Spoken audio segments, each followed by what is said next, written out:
majesty of your psychic intellect and made you my puppet.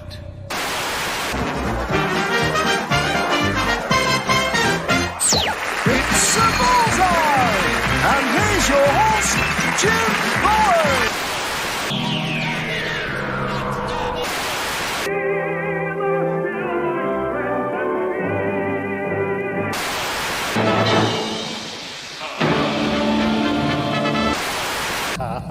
Sorry if I scared you. You'll like this bit. Yes, indeed, ladies and gentlemen. Yes, indeed. Who can argue with a great Tom Baker? Oh, man, do I need a haircut. What the hell? How did I not notice that? Again, I only, really look at myself when I do these live streams. So I figure, why should you just get all the fun, baby? Why should you just get all the fun of getting a bit of full frontal nudity? Bit Rabbi in your eyes, eh? It's all going on in the Lebetkin house, so let me tell you, it is all going on. I just heard my wife just got home. She was waylaid because I got my younger son has been very seriously dating his girl for a long time, and she's getting a bit miffed, right? So normally, what happens, like when somebody gets engaged in Israel, especially in like the Frummer community, they're married within 6 months, for like 4 months normally. Mainly because you don't have sex till you get married. I don't know what anybody else does in their life. That's the vibe I'm getting, right?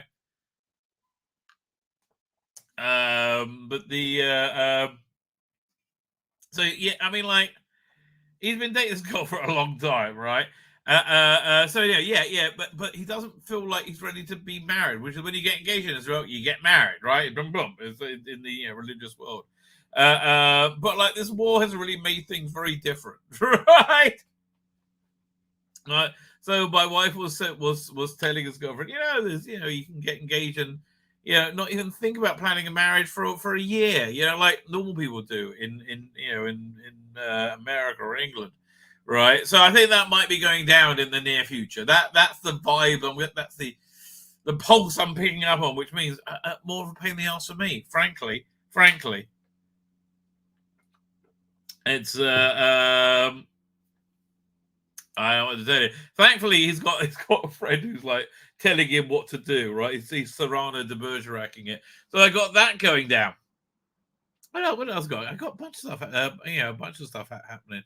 But it's all, again, everything's really dependent on the war, right? Like I think what's really been driving me nuts. Philip Morris, right, the guy who recovered Lost Stock 2. Just super on the side of Hamas, right? Any anti-Semitic libel he can repost. Yeah, I don't know what's up with that guy. It's so weird. Like, okay, let's see if I can give you a good counterbalance. Yeah, let me have a look at his twats. Let's go here. There you go. I go to. No, I'm pressing the wrong thing. Oh, I'm so boomering it. Come on. Where's his?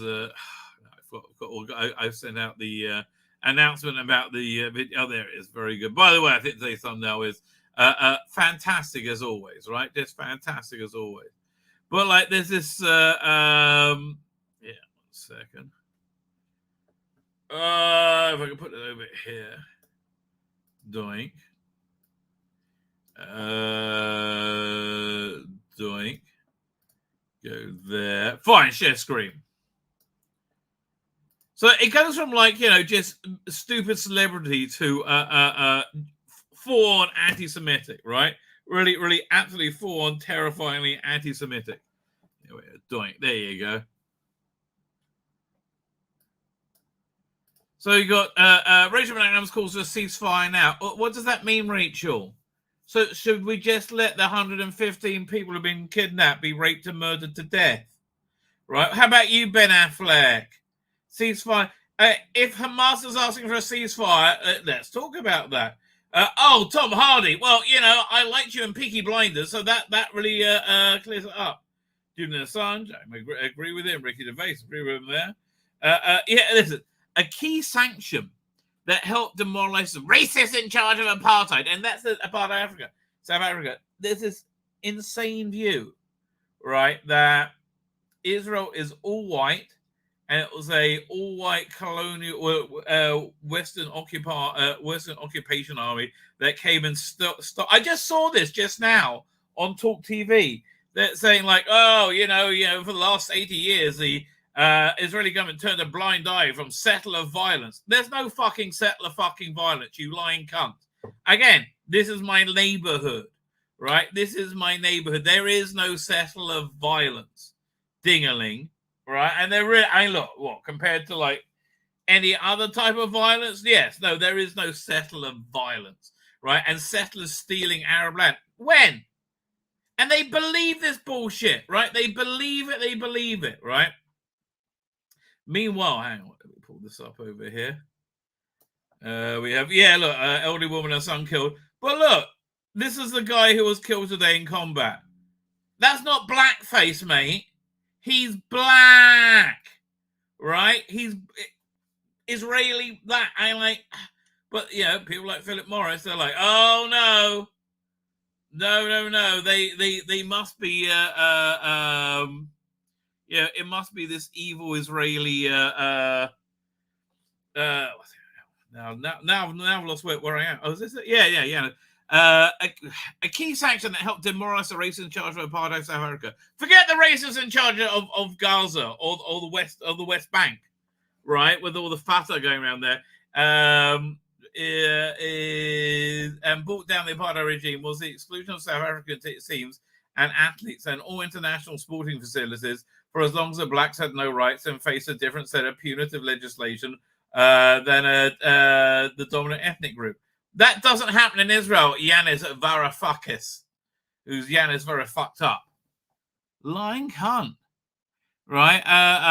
It just doesn't happen. Right? The same must apply to Israel. Israeli supremacists think it's okay for Palestinians to have no right. How do they have no rights? What the fuck are you talking about? That's like saying people called Jeremy in England don't have rights. Had you the English government think it was okay for people called Jeremy not to have rights? But they do. No, they don't, you lying, slippery, oily racist. What? No, Jeremy has rights. No, you're out your fucking mind, mate.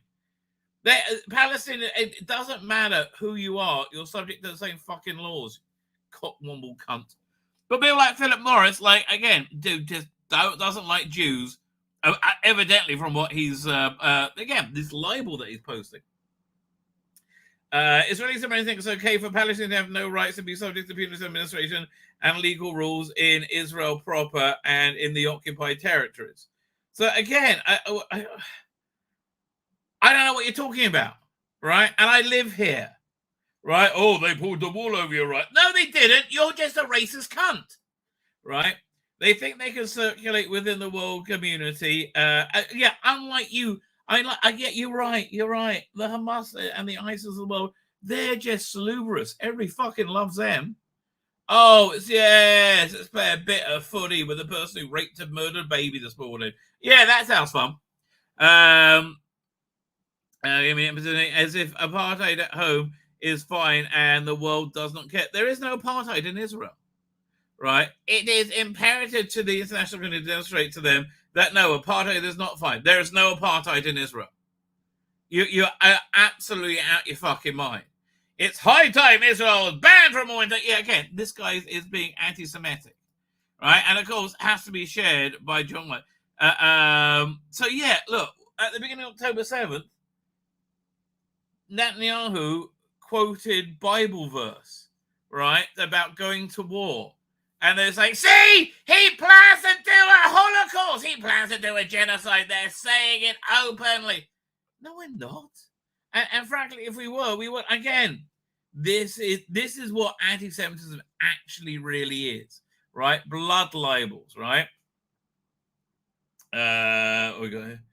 Now, okay, so you see some supplies being burnt here for some reason.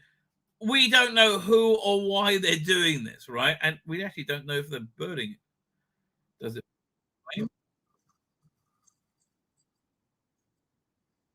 Hey, we don't know who these people are. We don't know they're Israeli. Are they wearing Israeli uniform? Yeah, that's an Israeli uniform, right? Why are they burning these supplies, right?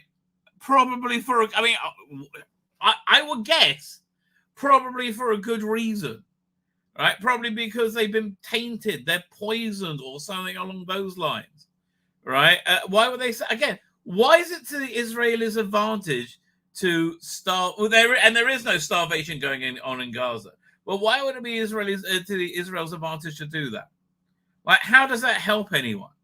Right? It doesn't help them in their military campaign.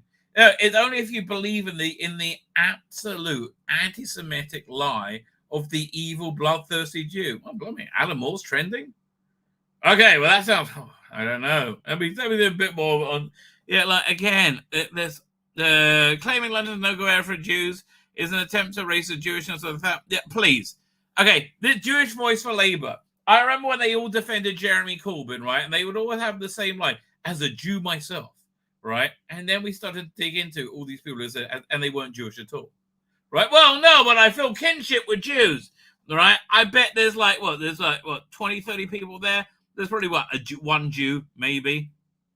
Yeah, look, this is anti-Semitic, Philip, right? Oh, no. Netanyahu used a fist saying, we will stop you raping, murdering bastards, right? And so did Hitler. Must be the same thing. Let us end the lie that Israel's a democracy for Jews living there. It is.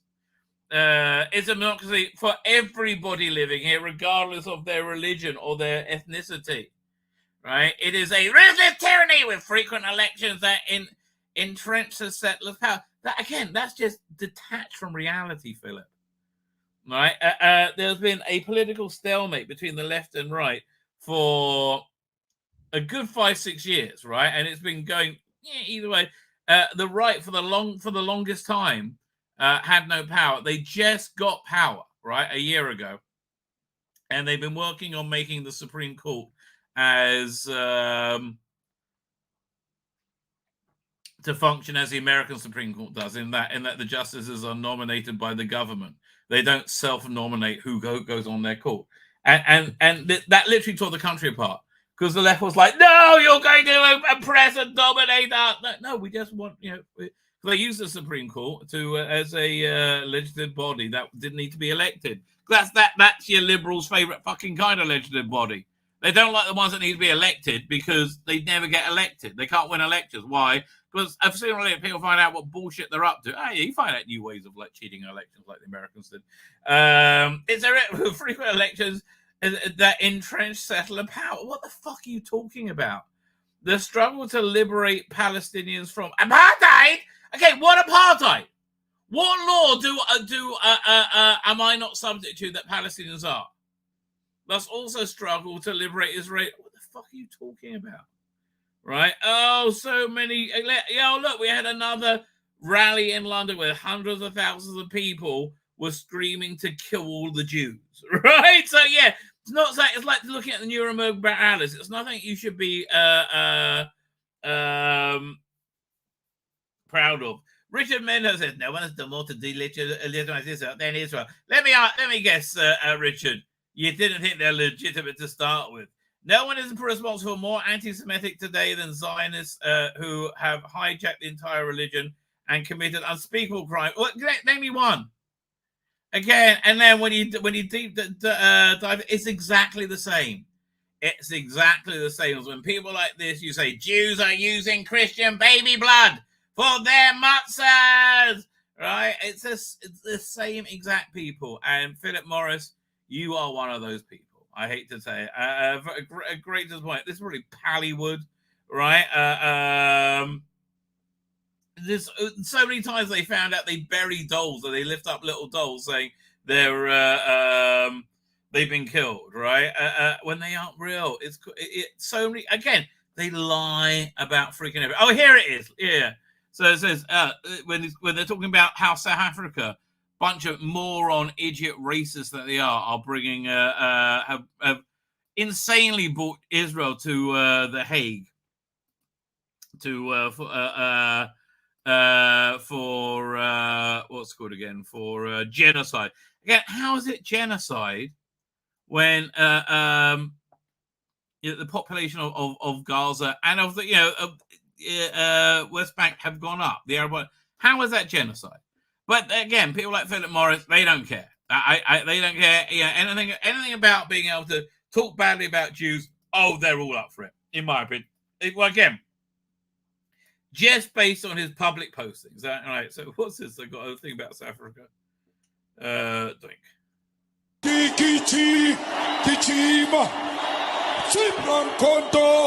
Alliance shoot to kill the mother, kill the poor, shoot to kill. I mean, like, dude, this doesn't make you look like. I mean, this doesn't make you. I understand why you like Hamas. Farmer, kill the poor, the farmer. Kill the farmer. Yeah, man, what those farmers have gone through in South Africa. I just started watching Mr. Bates versus the Post Office. I can see why he's doing so well. Good drama, well written, right? Good drama, well written. I really enjoyed it. And yeah, okay, when you do good drama, well written, without any insane freaking racial agenda, people tend to like it. It's got the best ratings ever. Can you imagine what Doctor Who would have done if they had done that? They just made enjoyable Doctor Who. But no! Shooting gut was got to have a snowman, right? Which apparently is slang for getting somebody coming in your face. And really, Russell, why? Give it a bloody rest. And frankly, I find it unlikely you didn't know the phrase snowman. And I find it, at best, incredibly irresponsible that you didn't realize that when you're writing it, but you probably did know it, right? You probably did know what was going down, because you're a bit of a dick, mate, right? You're a bit of a dick. Hate to tell you. What's this one? Road raid. Oh yeah, okay, fine. So obviously this is a terrible thing I'm going to show you. Oh, it's so bad that one of those blocking the protest, blocking the road protest. They didn't stop. Oh, it's so terrible.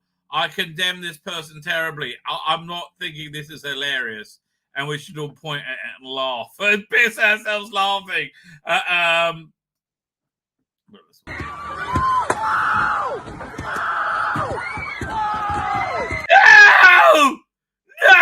Don't let this truck be so they can run me over.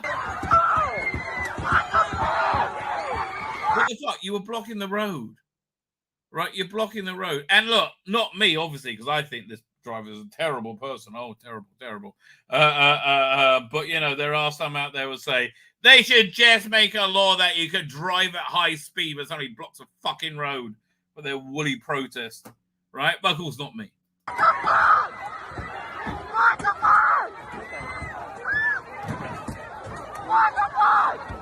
What the fuck? Wow! How could this have happened? Again, how this doesn't happen more regularly is beyond me, but okay. That they're shocked about it is the most amazing thing.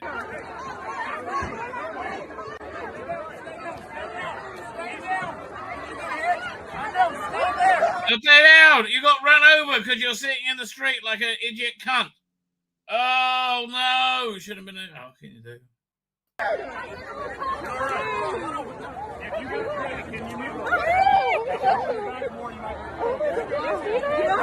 Really? Give her shade.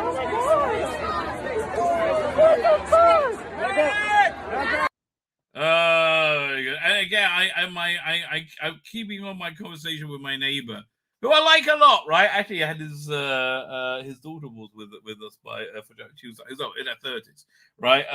For Sabbath, and like, man, it's like I genuinely look up to and respect this guy, right? I do. He's got very, very fine character, but he's very, very captured by the political system, right? So we've been talking about, like, he hates Vivek Ramaswamy, hates him with every fiber of his being, cannot stand him. So I ask him, so what is it you don't like? Like this, it's weird. Like, what don't you like? And it always brings up like an article from like some disingenuous old media source saying, he's okay. They got him to they convinced him that he hates Jews because he wasn't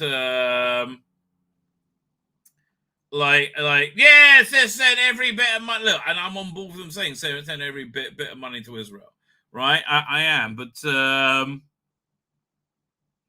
it's yeah. So he doesn't say anything substantive. So he said, "Oh, Vivek." Now, this last thing he came back was Vivek is is falling in conspiracies. Because I sent him the clip from his what's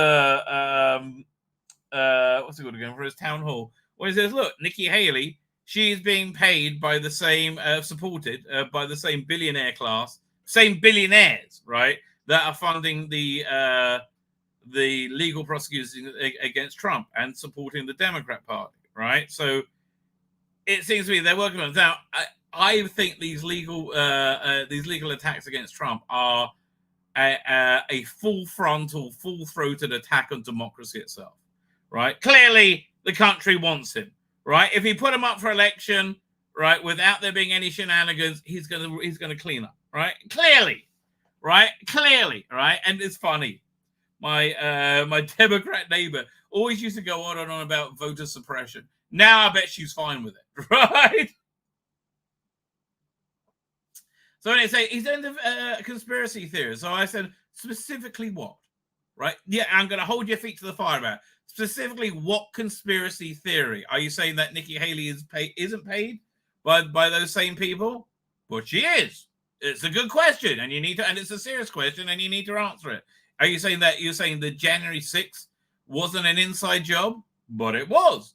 They opened the doors and let them in. That, by definition, is an inside job, right? There's a lot more weird questions about January 6th. Why did the government hide all the exculpatory footage from the most surveilled place in the world in their legal attacks on people there? Why did they do that? If there was such an open and closed case of insurrection, why did they do that? See, that undermines your case when you're caught doing things like cheating, right? That undermines you. Why would they do that? And there's a lot more questions, right? So anyway, so I said, so what are the conspiracy? So I said, okay, fine. So I'm asking you specifically what the conspiracy theories, name them, and why is Nikki Haley taking this money, right? How can she be expected to garner support when she takes this money, right? And like, what's she got to do? What does she have to do for it, right? So and then same thing that always happens when you have a slam dunk, right? Nothing, right? So then he sent me today this tweet from I don't even know who, a pro-Trump person slamming Chivit. Trump's chief aide comes out against Vivek. Trump also bashed him, right? So I'm like saying, look, dude, I don't care what anybody says, right? I care about my opinion and only my opinion. And like right now, there's a million reasons why people bash someone. Right, it's like I don't know. Like Trump's trying to win a primary right now, which he probably is going to, and Vivek is probably the person who will take most votes away from him. Right, so I understand why he would do that. Right, I do understand why he would do that.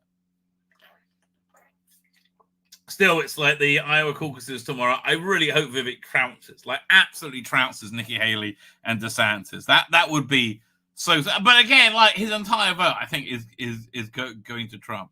Anyway, but why do I like him so much? Here's some more Vivek being awesome, right? This is fantastic. Okay, and I'm just kind of curious on the previous question that you those 4 things that were provably false. Yes. And I'm just kind of curious. I know some of these guys. We've been following some of you guys. I'm curious if there's any national media who actually believe that they were wrong. That's a good question. So if you couldn't hear, it's a bit muffled. It's somebody else said, you just named 4 things provably false that the national media they trotted out, right? I said, do you think any national media even now believe they were wrong?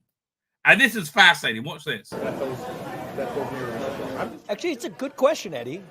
So Eddie's you guys are colleagues, 2 of the top state reps here, and I think that's a good. It's a good thing to be curious about. Just by show of hands, who here is willing to admit that the Trump-Russia collusion hoax was indeed incorrectly reported by the mainstream media? Is there anybody here able to this is wonderful. admit that that was incorrect reporting. It wouldn't be really appropriate for us to answer a question like that. Why not? Why would that be inappropriate? I think. Yeah, why is it inappropriate for you to answer on your own bullshit? Why didn't that be inappropriate? It would be inappropriate. What's inappropriate is lying to the public. We're doing our job asking you. Was the public lied to, or did the media report on this set of facts that were provided at the time? So that's a fair question. I actually think that the public was lied to long after the media systematically still understood that this was the product of the Steele dossier. The Steele dossier was a piece of Russian disinformation provided by the Hillary Clinton campaign that was served Look at this guy avoiding eye contact. up to the federal government as a basis for issuing a FISA warrant to then potentially infiltrate a member of the opposition party. Well, potentially, it did happen. If this was Bush and Cheney doing it to John Kerry, this would have been the stuff of scandal, impeachment, and worse. And yet, I think it was an intentional lie that the media said that that account, which we now know to be true, was actually the Russian disinformation. Now, Shauna, I would be charitable in my interpretation of that if it were just one instance. Look, I'm mad. Is he dropping a truth bomb? let me give an easier one. Just by show of hands, does anybody believe the media's reporting about the origin of COVID-19 ran flatly in face of the facts that you have a Wuhan Institute of Virology that was now the likely origin of the COVID-19 pandemic? You all said that it wasn't for a long time. By show of hands, was the Wuhan lab the likely origin of the COVID-19 pandemic? Everybody, media or not? It's crazy, isn't it? They can't. They just can't say they're... What bitches? Right? What squirming little ballless bitches? So you have reported, the same media that has reported that the COVID-19 pandemic did not originate in a lab in Wuhan is willing to even say, unwilling to admit today. The report came out in 2023, so I guess It was known that there was a Wuhan Institute of Virology where they were conducting gain-of-function research, the very city which was the origin of a global pandemic. And But no, it was a cave full of bats that people wanted to fuck. Right? That's what happened, right? yet the media's explanation was that somehow it could have been any source other than actually having started in a lab. I just think that that's systematically unacceptable. The Hunter Biden laptop. Is the Hunter Biden laptop story, as reported by the New York Post, which was shut down, had the Twitter account locked for anybody who is even sharing the story of the Hunter Biden laptop found on the eve of the last election? The media reported that it was Russian disinformation. Yes, they did. And again, why? I was going to say, why can't they just, like, we all know what happened. It all happened in public because they're pussies. That's why. On the eve of that election. Does anyone here agree that the Hunter Biden laptop story, as reported by the New York Post, was indeed accurately reported and was not Russian disinformation, but was in fact a factually owned laptop of Hunter Biden? Yeah, I mean, you everybody got to. apart from the press, they all can admit it. It's crazy. Man, I mean, your paper reported it. Does everybody else seriously not believe that? I mean, I believe that Hunter Biden is suing Rudy Giuliani over the laptop, so I don't think that's... So you don't believe, so you think that it actually was the product of Russian disinformation, as was reported by the media? That was the basis for suppressing this at the time? Over the Hunter Biden case, Yeah. I'm not sure why we're talking about that. Because it's you. We're comparing your bullshit. I remember I broke a school counselor, right, at one time, who had just was a terrible failure at the job, right? All our kids are out the box learners, shall we say? So they didn't fit into regular school. Thankfully, they all did very well, and the one I had the toughest time is my youngest son. So I remember one time she was like, "Look, it's just he's learning disabled. He's never going to get beyond that." So I said, "Look, Missy, I'm not going to say the name of the person. Look, let's just go over your record right now. So we've had 3 other children, and out of all of them, all your advice has been completely wrong. Well, I'm not saying it everyone, but so far." If we had listened to you, we would have seriously damaged every one of our children, right? And you are just wrong, right? So he's like, we can't compare this child. I'm not comparing the children. I'm comparing you. I'm comparing your job in evaluating them. And right now, you're just the math is that you are a complete and total failure in your role, right? And you'll probably have some handicapped, right? That you're never going to be able to get over. You're never going to be good at this job. We understand that, right? I wasn't at the school meetings after that. It was election interference on the eve of the last election. And I think there's the same kind of election interference happening this time around. And I think it's happening, the early waves of it with respect to the treatment of my candidacy.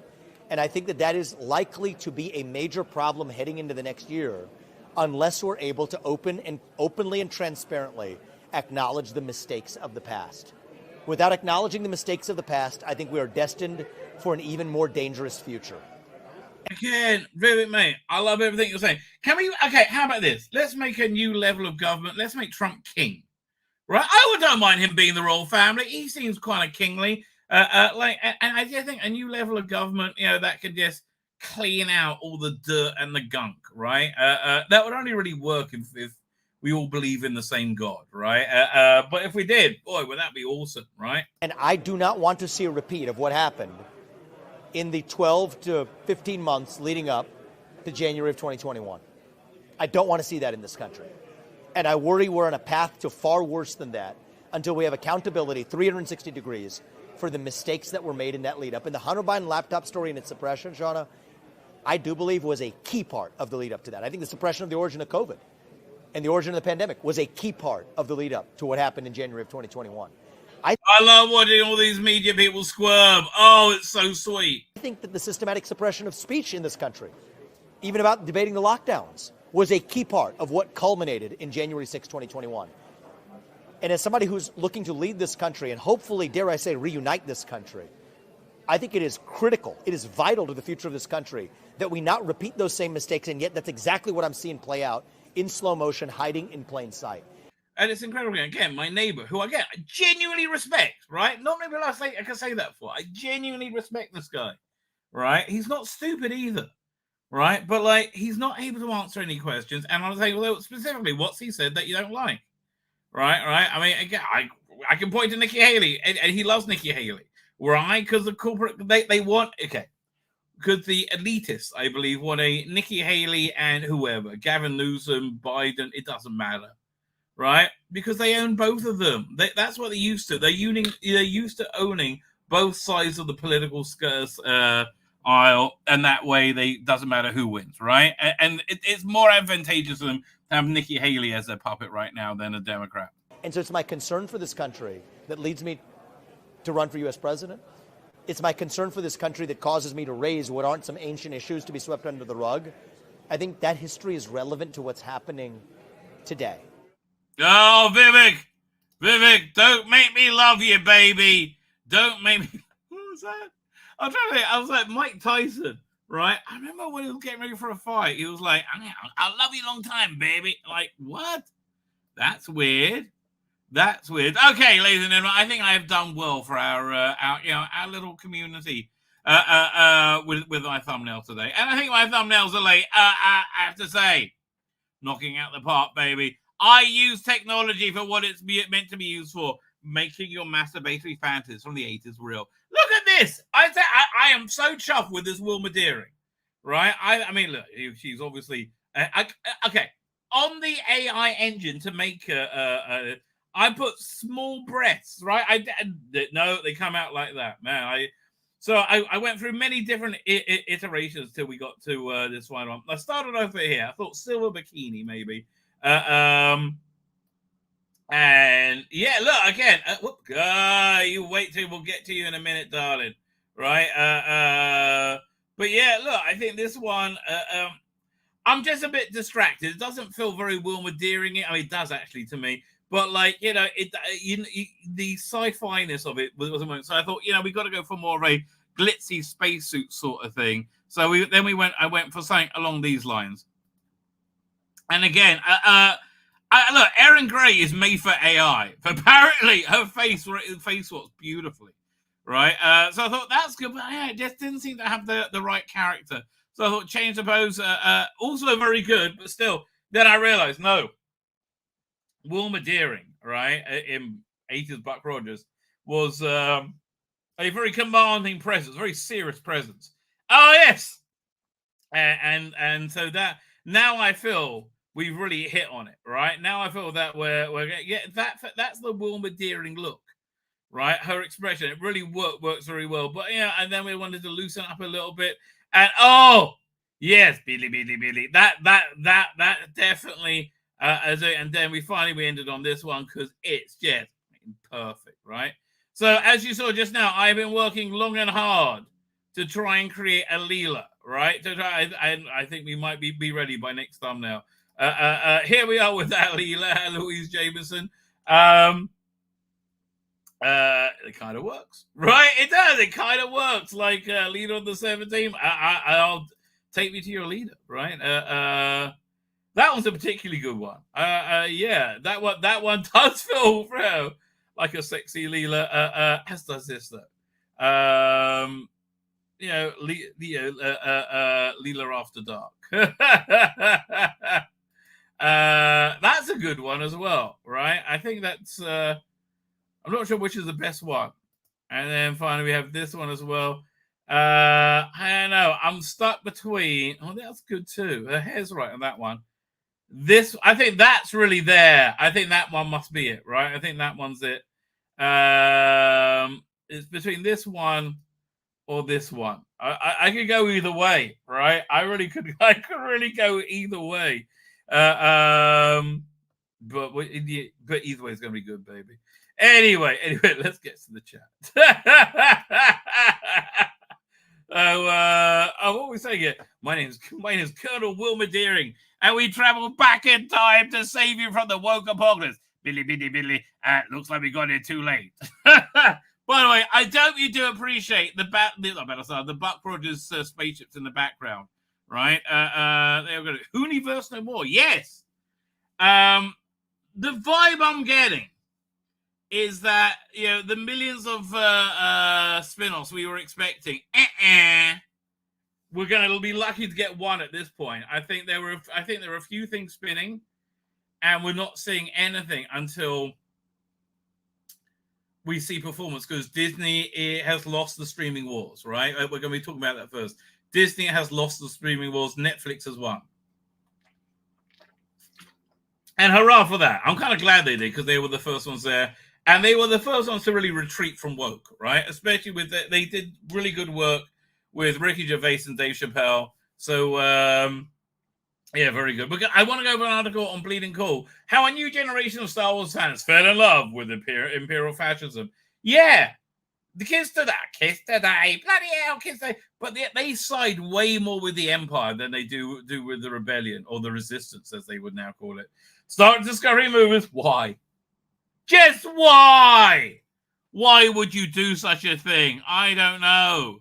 But all I know is that, Wilma, you're looking great. I tell you, by the way, you think Tweaky was designed to look like a knob on purpose? I don't know.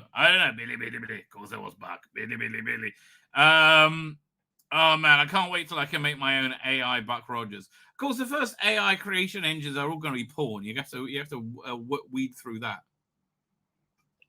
which is the AI engine to make the thumbnails. Darren Emmers, how you doing? Greetings with listeners to you, sir. As is the OTS Star is. Sadako 24 is here. Liam Nielsen's chat. What's up? Liam Nielsen's chin. What's up, chat? The chin is here. Hell, Rabbi, I will find you, and I will kill you. I still think that's one of the best trailers of all time. Mark Cook is here. Doing Mark Cook, thank you for joining us. Mark Cook had a long journey. You had to set up an account and all kinds of things to get into the chat. Well, we're happy that you did it, baby. We hope it's going to be worth the effort that you put in, right? We do hope that. Saul Shymek is here. How you doing, Saul? I nearly had it. Saul Shymek. How you doing, Saul? Thank you for joining us. Yes. Maybe one of those rules of the Icky Man has quit is true, maybe.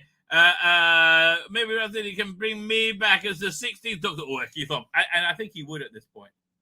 Right? Do you think he would bring Jodie Whittaker back? He's done everything else stupid. Why would he not do that stupid thing? right?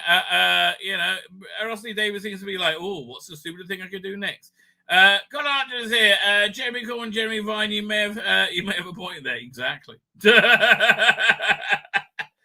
I think a new console room looks like a futuristic hospital, all white, bright, featureless, clinical, with ramps and hospital trolleys. Bring back magical mechanics control room. That was by far the best. I'm sorry, that was the pinnacle of control rooms. I'm sorry, console rooms, I should say. I like the Sylvester McCoy one that never got made. Can I find the image of that for a second? So Sylvester McCoy TARDIS model. It was a model made by Mike Tucker, I believe. There it is. Blimey, comes right up. Images. Model Mike Tucker. What is that? No idea. Model. Oh, there you go. Here. There's a couple of images. They use it, so they green screen McCoy onto it for the Doctor Who night. I can't remember what year it was. It was before 99. It was still in the 90s. One second. So I quite like this one, right? I think this one I certainly prefer it to the current one. That's for damn sure. And yeah, this is how it was. Yeah, so I do quite like that one, right? But the McGann one was the best. I mean, by far, right? Totally by far. 1 second. Go back to the thumbnail. Fine. Jonathan Cox is here. Doing Jonathan Cox. Where are we up to? Said hello there. I watched the trial with I watched the trial with an open mind and was quickly disgusted when realizing the case was total whitewash of a match. What trial was it? Oh, it was ridiculous. All South Africa did was and again. Right now, they're murdering all the farmers, like disgustingly, right? It's like bizarrely, which and it's just so weird, right? It's happening basically with impunity. We can say this Israel Hamas war is the barometer. If you're a good or a bad person, right? It just is, right? Because if you're like bloody at the mouth of the evil Jews, right, to be killed by Hamas, you're probably a bad guy, right? Scholars are useless, but the Corbyn Labour Party would have been worse. I agree with you. Nigel Farage is your only bloody hope, right? Nigel Farage. Well, I would hope a Messianic age will bring in Nigel Farage. Yeah, God, he's a race shoot to kill. You don't shoot for any other reason. Muslim driving. I don't know. That's the only way he could get away with it. Fine. Wait, soldier engines.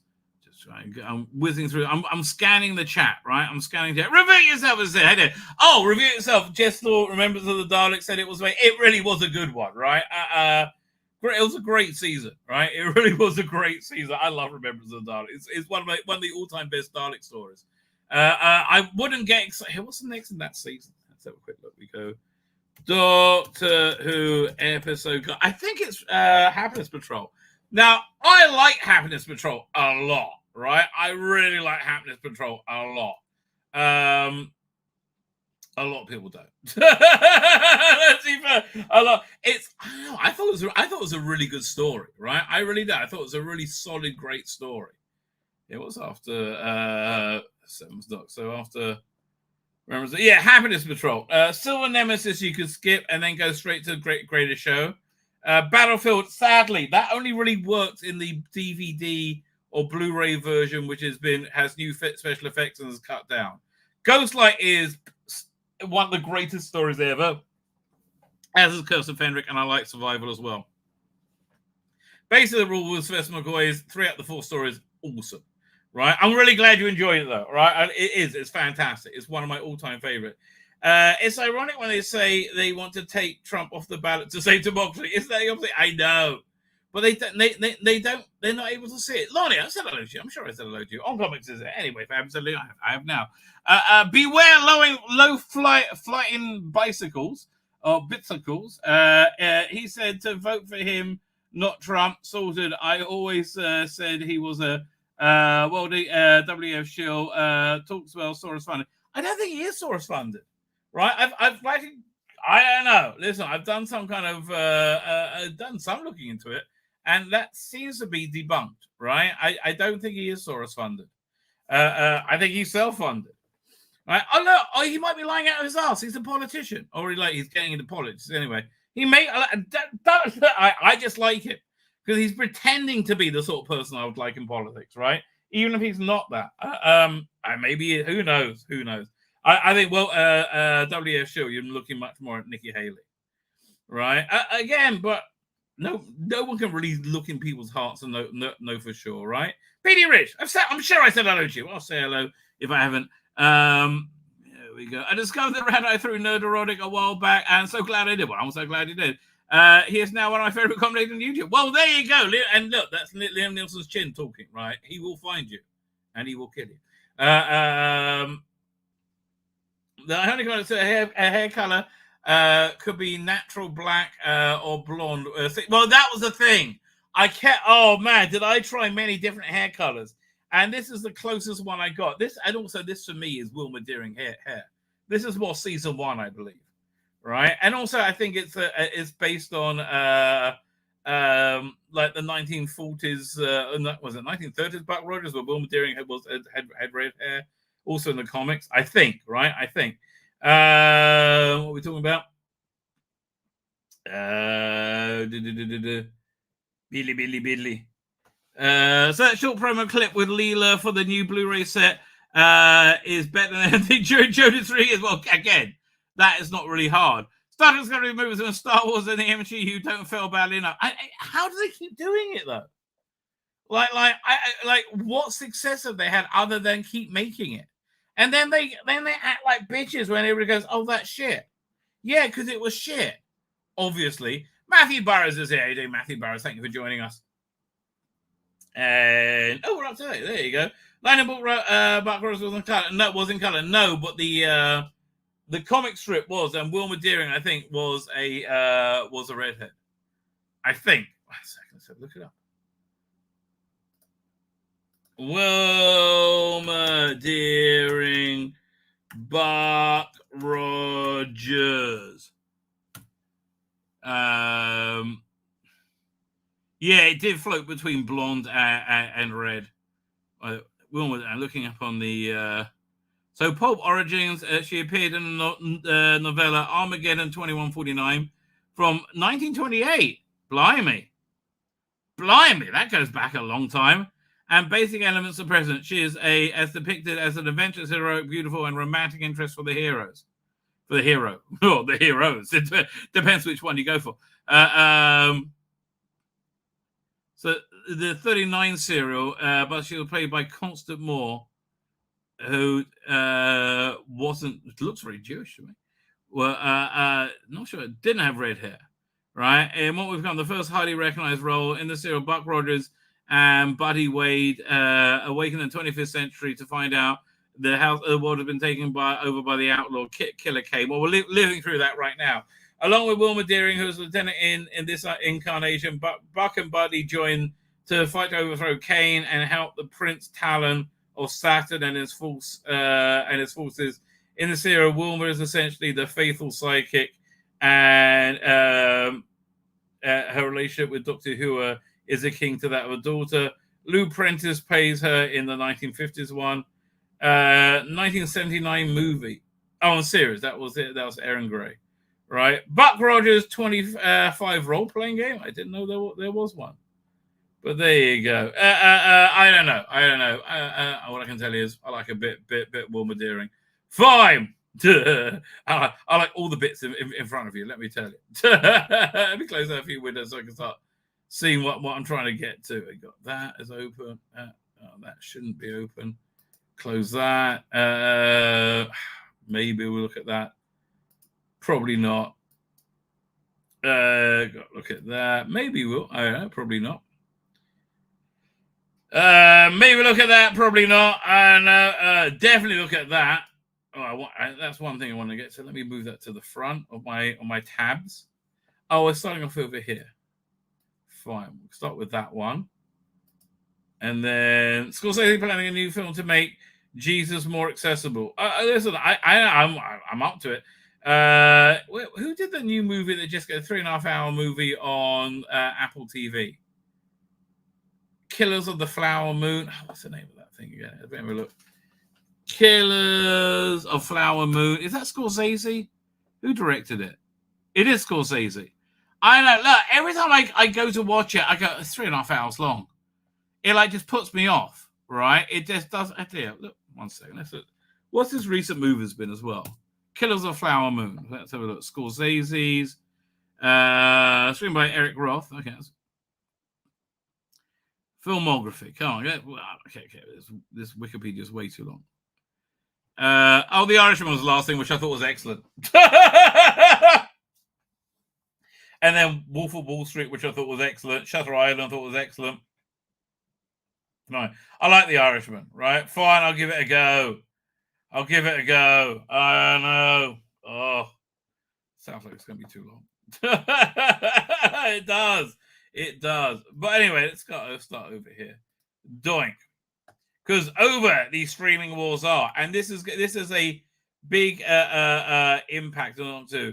Matthew Brown says the Church and Ruby Road, it was horrible. Again, for me, when you from the minute that you have Ruby going on the roof and getting on top of the rope ladder and the doctor showing up, it was great from that moment. For me, it was. I thought I felt he felt very convincingly the doctor to me. Yeah, he was also super gay, right? But he did feel very convincingly the doctor. I understand if he didn't puke, that's groovy. I get it, right? There's no right or wrong answer. But for me, he felt convincingly the doctor at that point. And it's got me open-minded enough to watch with interest when they come back. Will they probably screw it up and do more super gay trans shit? Almost certainly. And they really can't help themselves, can they? Right? They cannot control themselves. Anyway, Netflix has won the streaming wars. Experts say the streaming wars are over as rivals like Max, Apple Plus, and Apple Plus have done terribly. And Peacock are now letting it show their top films and shows their own service struggle for subscribers. That is true. Netflix is so dominant. The major issues the major issues are it to what? Netflix is so dominant. The major issues are it to show their want it to show the major releases. I guess 250 million people are signed up, more than Max and Disney Plus together. Yes. Read why the stream wars are over. Gone are the days where you can subscribe to any number of streaming services and keep up with the latest must-watch movies. For Netflix won the streaming wars, and it's so dominant, the major studios have capitulated and are now allowing the number one platform to show their major releases instead of keeping them for their own channels. Okay, well, that's good news. It's a stark verdict. So they're basically saying now they have the Paramount's content are going on Netflix is over. From one of the leading industry observer, former Hollywood reporter editor Matthew Belloni, not Belen Belloni, who backed up his opinion with the startling finding. Oh, this is a startling finding. All of Netflix top 10 right now are licensed from legacy studios. That's interesting. And 9 are from studios with their own streaming services, including 4 recent hits from Warner Brothers. The streaming wars are officially over. Yeah, I think he probably is. So this chart is fascinating. Look at this. So Netflix has 247 million subscribers. Prime Video has 200. And that's a shit service, right? Prime is absolute garbage. It exists because people want the quick delivery. Right, it's basically this is something that you get for free, right? I wish Prime was good because there's a lot of good content, but it's managed like shit, right? And then you have little Disney Plus. Fuck me, this is a problem, right? This is a problem for Disney because they cancel season 2s all the time. Doctor Who's going to keep this season 2 because it's already filming. But season 3 and also all these spin-offs, which are going to talk about, this is not. When they made that plan, they were in a different economic reality. It was before Dylan Mulvaney Bud Light boycott, right? So then you got Max, and again, if they went international, they probably would do a lot better, but they don't, right? They're not in Israel yet, for example. Then you got things like Paramount Plus and Hulu, which they bundled together with Disney, along with ESPN, I think, as well, right? So they're basically the same thing, but they just don't have many subscribers, right? It's the bottom line, and it's shrinking. They're basically why? Because I hate to say, look, people don't like Netflix for a lot of things, but I can normally find something to watch that was made in the last few years on Netflix. I can never find anything to watch on Disney Plus made in the last 5 to 10 years, right? It's all other than Guardians of the Galaxy. That's literally it, right? Netflix, and they put out a lot of shit, right? And they went through their woke phase.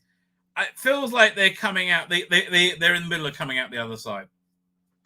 Then you got Peacock, and you're like, well, why did you even start that network, right? I say the same thing with Paramount Plus, frankly. Like, why even start it? But the thing I don't understand most, Apple TV Plus, 25 million. They haven't even made a dent in that market. Well, what Apple should do, in my opinion,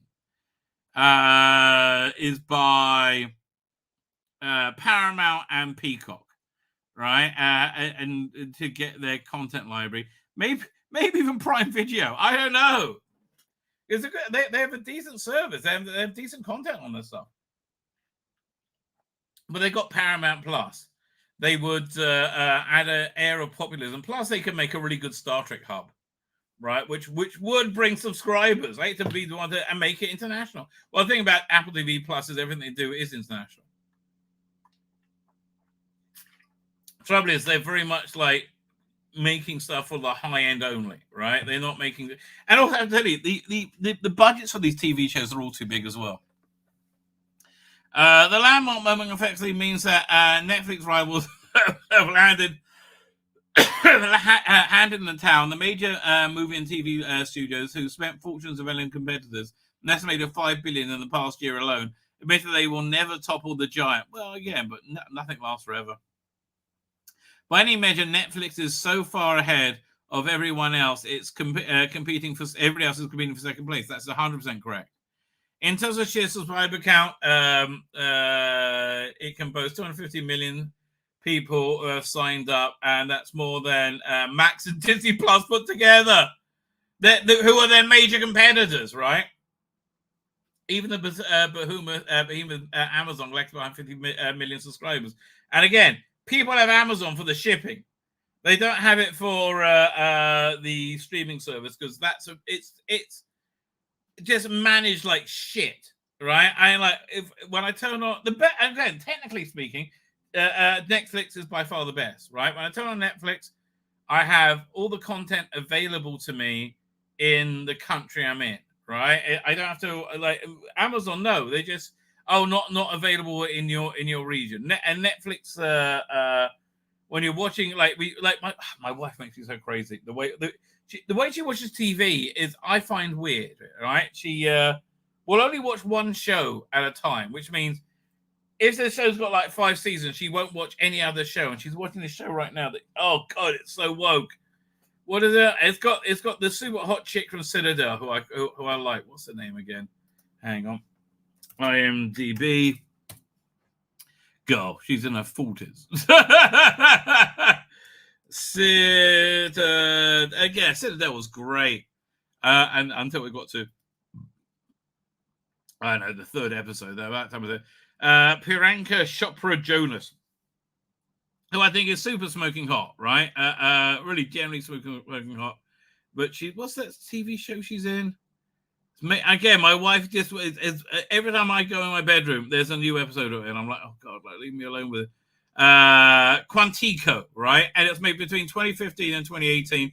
Boy, you could see the era of woke really kick in, right? Really and totally kick in. But on the upside, I think she's super duper hot. So there is that. Here, let me pull up a picture of her. Doink. I guess she came from Bollywood, right? And then married Joe Jonas. Which, okay, good for her. Hang on. Let's see if I can. Oh, I'm trying to find a decent picture of her. So yeah, the reason I like her is she's super hot, but she also looks like like a normal person too. Which is more I can say about Joe Jonas. And I kind of like that she's like married and has a stable marriage, right? I think that's a good thing here. Here she is. Well, right. Doink. Share screen. So anyway, the point is this, right? Well, let's say you fall asleep while you're watching something, right? It just keeps playing. Whereas Netflix, you can always find where you left off, right? Just on a technical level, and that's Disney Plus. It's so superior to everything else. And I guess they had like a major head start. Anyway, the snapshot of US viewing over Thanksgiving ratings. Expert Nielsen's found streamers to had a share of all output, including broadcast and cable, 7.4%. Really? That's it? That may not sound that much, but it doesn't. But bear in mind that Amazon Prime could boast just 3.4 cent, and everyone could boast 3.4 cent, 3.4%. Oh, I see. And everybody else struggles far behind that. Okay, fine. What's that movie? Amazon Prime's second to Netflix, right? Fine. And like, look at this shit. This is why Disney Plus has failed, right? This is 100% why their streaming service. They had every great piece of IP, and they made shit. Relentlessly, obnoxiously, they wouldn't stop making shit. The only thing they would make was shit, right? It's unbelievable. Like what? I don't get it, right? I don't get like what. Then they kind of aggressively made shit, right? Why? Because I don't know, to make people like Alan Cummings say, "Oh God, come back." Really? Oh man, why would like that's really annoying. You know, when you have a story pulled up, I was just going to cover, and it just like vanishes. Cummings. Let's see if it comes up. I don't even know I'm spelling his name right. I can't remember. He was talking about like how gay people should feel under attack. I can't find it. Never mind. Where are we up to? Okay, yeah, but yeah, look at this shit. Nobody wants to see boring mummy Star Wars, right? Nobody wants to see it. Yeah, that's why you're at the fucking bottom of the heap. Well, you're not. I mean, you're not where you should be, and you're shrinking. These are the kinds of figures that get mouth-watering on Wall Street, translating into a share price that has climbed from under 200 back in 2022 to near 500 this week. So how did Netflix see off the threat of the rival corporations? Well, again, they destroyed themselves mostly by being idiots, which had one been determined to invest virtually unlimited amounts to grab the streaming crown and lost, and they did invest unlimited amounts, right? Go back in a few years, and the future seemed uncertain for the pioneering streamer that had just begun life as a DVD mail order service before CEO Ted Sarandos oversaw the transformation to meet the challenges of the digital age. Well, good for him. Long-standing titans of traditional media started up their own streamers, were now determined to see if the challenge new upstart or the new kid on the block. But they will run better, is the bottom line, right? Okay, cuteness notwithstanding. That meant cutting off the supply of popular content. Warner Brothers gradually took off Friends off Netflix to show it instead on Max. The Office came off Netflix to NBC Universal, could show it on Peacock service. Meanwhile, the reputation of Netflix had won for prestige TV with landmark shows like House of Cards and Stranger Things was evaporating as later news host left critics disappointed. Not as disappointed as anything Disney Plus put out. Hollywood historian Peter Biskind, author of Easy Riders, Raging Bulls, in December pronounced a savage verdict to Fortune. Netflix in-house productions were simply unwatchable. Again, compared to Disney? Are you joking? Disney stuff is genuine. I mean, like, as somebody who's watched, I haven't even tried to watch Echo, right? I gave it an MCU ages ago, and like I bought every MCU Blu-ray, right, from the Hulk, which was their first thing, all the way, which was the what's his name, the Ed, what's his name? Oh, I can't remember the name of the first guy. Not the other guy who I don't like, Mr. Soy. Whatever, guy from Fight Club. I all the way through to Endgame, right? I missed out Captain Marvel, but I literally invested into Blu-rays. I love that series, right? And you destroyed it, right? You had such an unshakable fan and somebody who would buy your content, right? And you completely blew it, right? You completely and totally blew it. Right, so I look personally. I like a lot of things on Netflix. You know, I liked what's the name, the Zack Snyder thing. Leads on the views of Bridgerton, The Crown, The Crown, and you would disagree. And later that year, I think the last season of The Crown's been a bit naff, but you know, I think it's up to an era that I'm not that interested in, frankly. Right, and so it's basically about making Charles look good at this point, which I guess is a function of The Crown. Okay, what went to?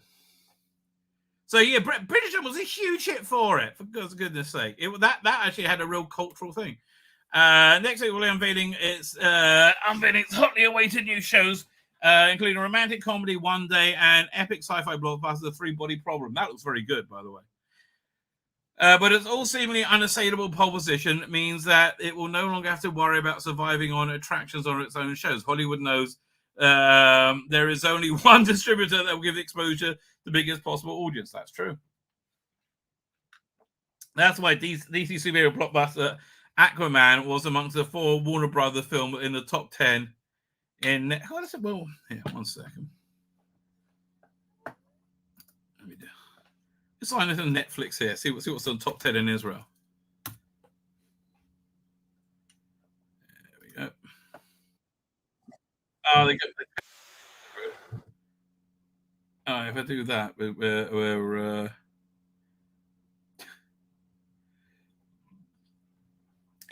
so the top 10 is don't know, Action Adventure, Proposal, Transporter 2, Society of the Snow, Ambulance, Under the Tuscan Sun, Descendants, Pope's Exorcist. Who's in that? Who is that? Oh, that looks pretty cool. What year is that from? It keeps talking over it, so I don't want to like. And TV shows Fool Me Once. That's a Carlin Corbin thing. Boy Swallows Universe. No idea. The Brother Sun, Detective Forest, Berlin. You Are What You Eat. Love Is Blind. I don't know any of these things. Right, I literally don't know anything. But you had The Dreamer. They got Star Trek. Look, Netflix normally has something that I want to watch on it. Right, basic. Bottom line. Here we take that off the screen. Doink. Where are we up to? For Warner's chief states David Zaslav, the hope is that people will come back and they want to start, say, a full bouquet of DC movies. The only place to do that is with us. I guess so, but like, man, have they balls it up? And you know, it's incredible. Max, goodness sake, you have so much. You had so much intellectual property. I mean, you had The Sopranos, and I liked the Many Saints of New York. I thought that was good. You had Harry Potter, but of course you couldn't do anything with Harry Potter because of J.K. Rowling. You idiot losers, right? And you're idiot losers. While the streaming service in the future is uncertain, I'm talking about the subscription fee. Now only it can boast enviable viewing figures, but the latest innovation is a two-tier subscription scheme appears to be working well, with 23 million subscribers signing up to the cut price advertising-based plan, $6.99 a month against the standard. Well, I would go for that. Do they have that in Israel? Really? 1 second. Now I've got to take it off the screen. Now I've got to go back to Netflix. Do they have that in Israel? A different level subscription plan? I would totally get an ad-based one, right? We go profile account. Change plan. I don't want to change them. I guess it will tell you what plans they have. Plan details, premium, ultra HD. So standard is you get 1080 and you get fine, forget it. No, back.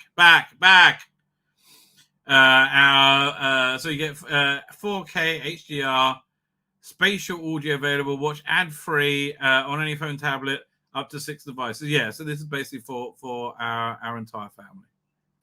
Okay, so I guess we're not we don't have that subscription level in Israel, I guess. I guess people are still playing it, all right?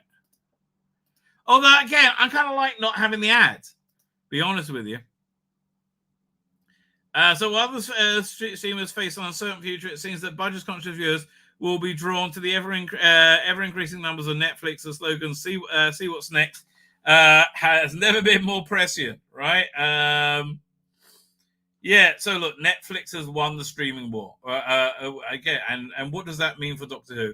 I think that means that the plethora of spin-offs that we all wanted to see are not going to happen, right? Especially not on the somewhat lackluster performance of Doctor Who. Now, it did good for itself, right? But it didn't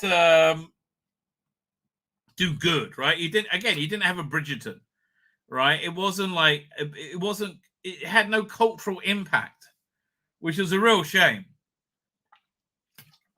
And I think by the time Shooter came around, people were just not interested anymore, frankly. They really blew it up. But let's look at these spin-offs, right? As people wanted. After 27 years, Doctor Who's most requested spin-offs finally on the horizon. No, they're not. Right? That's the point. No, they are not. Doctor Who's expanded universe has been around for almost as long as the show. No, it hasn't. It basically started in the 90s, right, when Doctor Who went off the air. So no, it hasn't.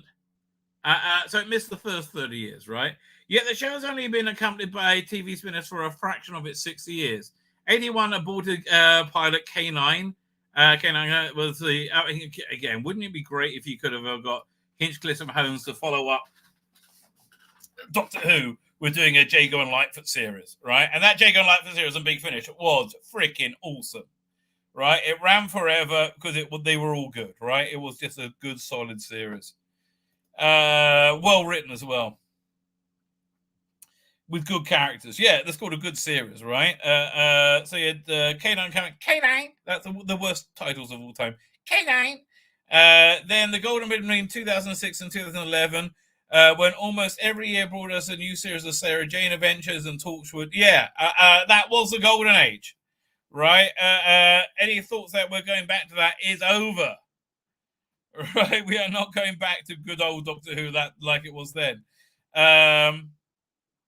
In other words, TV spin-offs have been the exception rather than the norm. But now the tide is slowly turning. Yeah, but no, it turned back the other way too quickly. Returning showrunner David, the man who masterminded the first great and bountiful Doctor Who empire, has promised the more content than ever before, and a shared universe to match those of Marvel, Star Wars, and Star Trek. Well, given that all those three things are in the shit, why would you want to be like that? And honestly, I didn't like the Whoniverse ident logo. I just thought it was soulless and bland, right? I think, yeah, soulless and bland. I think that's a very fair description of it, right? Soulless and bland.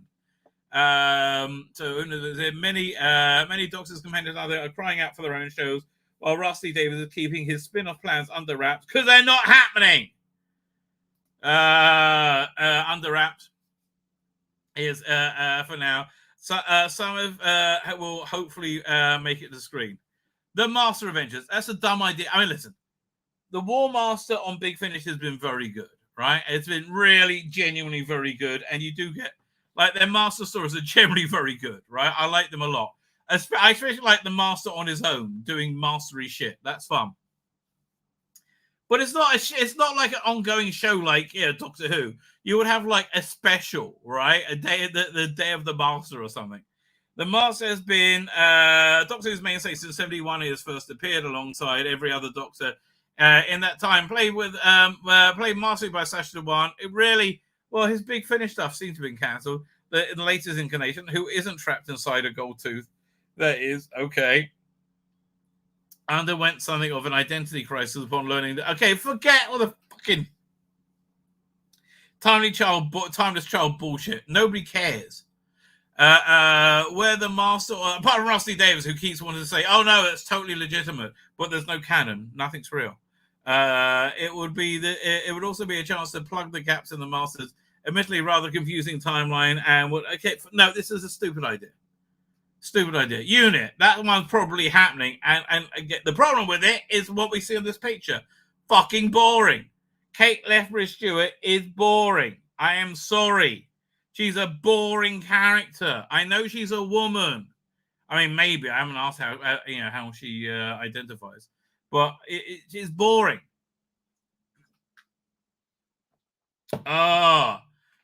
As you see in Big Finish, right?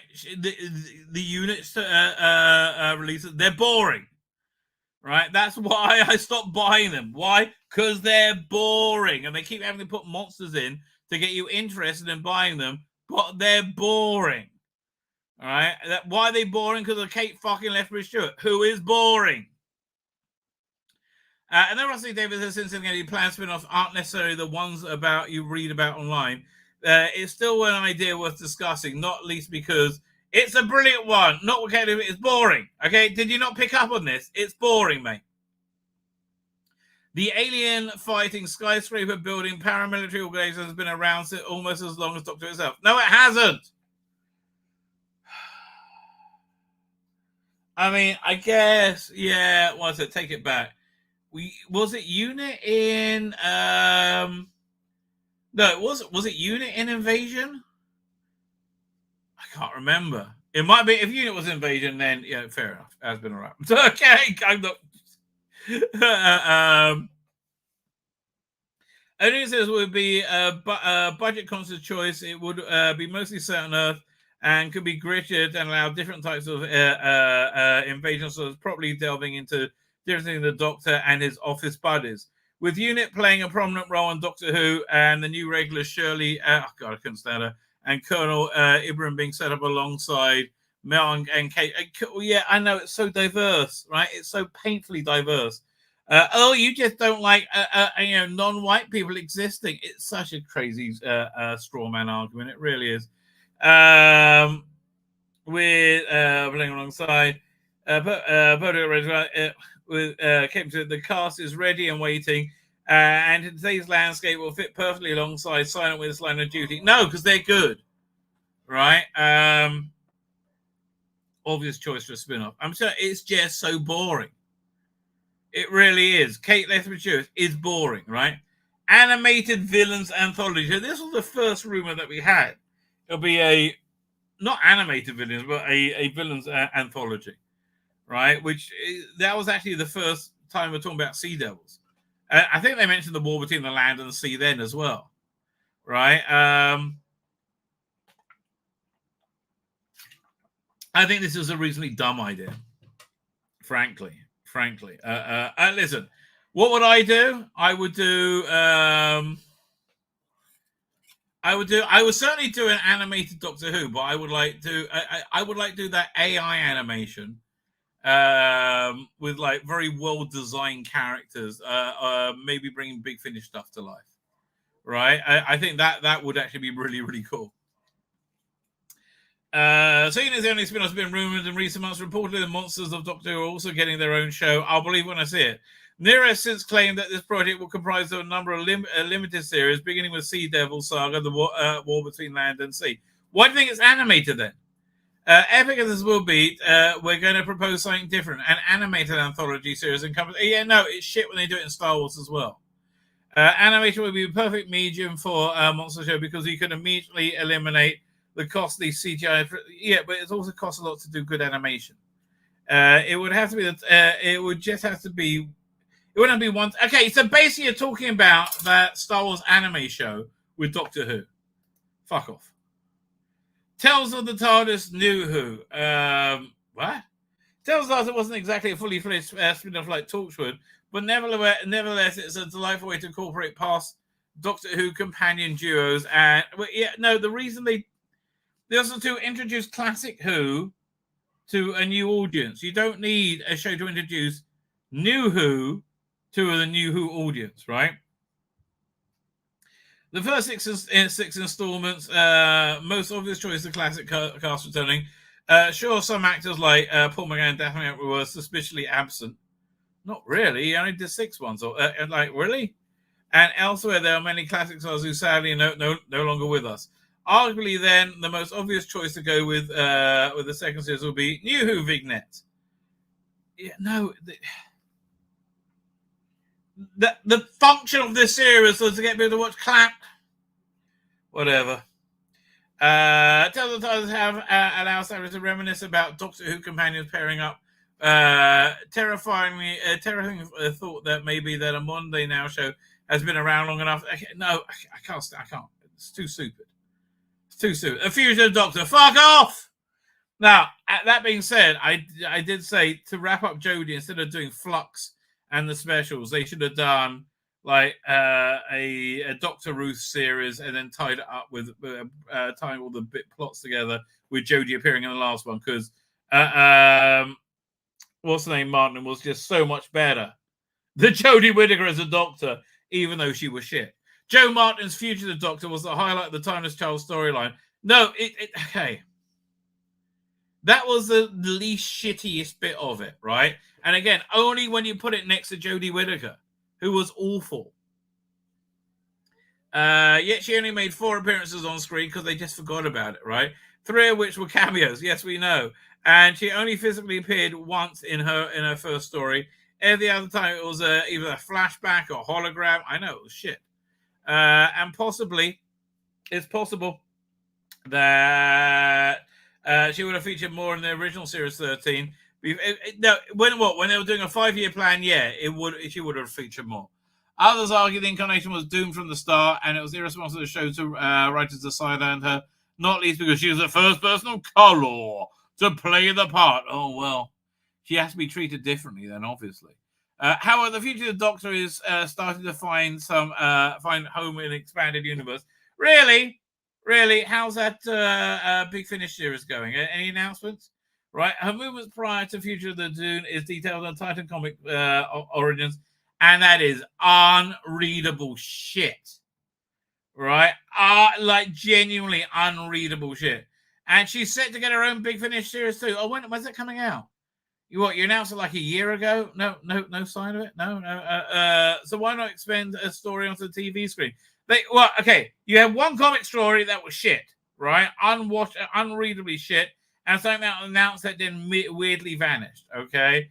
So here's the thing. If it had worked, if it had been successful, there would have been more of it. But it didn't work, and it wasn't successful. Therefore, there's not more of it. Series 12 and 13 are bursting with elements that could spun off into a future Doctor Who show. All of them are shit. Pair up with Calvinista? No.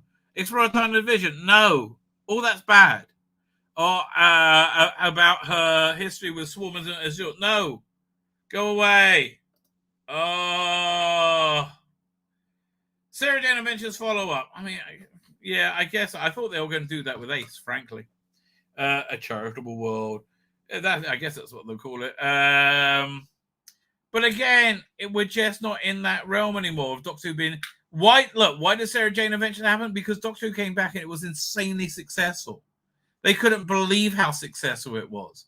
They were itching to commission new things, right? And that's why they did Sarah Jane Adventures. Each of the TV spin-offs we've highlighted so far ended prematurely. With Torchwood went on way longer than it should. And Class, there simply wasn't enough demand from the audience. Yeah, exactly. But Sarah Jane Adventures was different. The show would have continued had it not been for the untimely passing of Elizabeth Sladen. Yes, she died, making it harder to continue. The fifth series was originally planned to have 6 stories rather than 3, culminating in the battle on Bannerman Road.